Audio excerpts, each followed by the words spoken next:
Une faille qui existe dans la culture de nombreuses organisations, qu'elles soient privées ou publiques, c'est que la responsabilisation des individus, c'est pas une valeur suffisamment valorisée et communiquée. On sait pourtant qu'en se responsabilisant, les individus sont plus motivés et apportent une plus grande contribution à la performance des entreprises. Voici quelques pistes applicables pour communiquer de façon à responsabiliser les gens qui relèvent de vous. La première, c'est de poser des questions qui incitent à s'engager. Sans chercher très loin, on peut poser cette question toute simple. Toi, qu'est-ce que tu ferais pour atteindre tel ou tel objectif?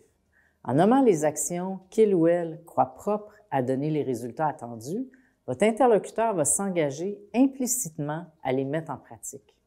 Vous allez pouvoir évaluer le potentiel puis la faisabilité de ces actions, ainsi que les rappeler dans le suivi de la performance de l'individu. Tu avais exprimé l'idée de faire telle ou telle chose, où en es-tu? La deuxième piste, c'est de trouver l'intérêt de la personne. On sait très bien que la rémunération, c'est pas une motivation suffisante. Posez-vous la question, qu'est-ce qui fait que cette personne-là a le goût de se lever le matin pour venir travailler? Explorez cette question avec elle, identifiez aussi ses lacunes puis les façons dont l'entreprise peut les combler. En travaillant pour son propre intérêt, l'employé travaille à l'intérêt de toute l'organisation.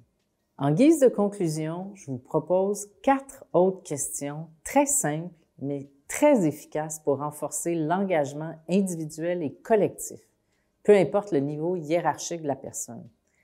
Qu'est-ce qui va bien dans l'entreprise? Deuxièmement, qu'est-ce qui va mal? Troisièmement, qu'est-ce qu'on devrait faire? Puis quatrièmement, qu'est-ce qu'on devrait plus faire? En répondant à ces questions, les gens s'engagent naturellement.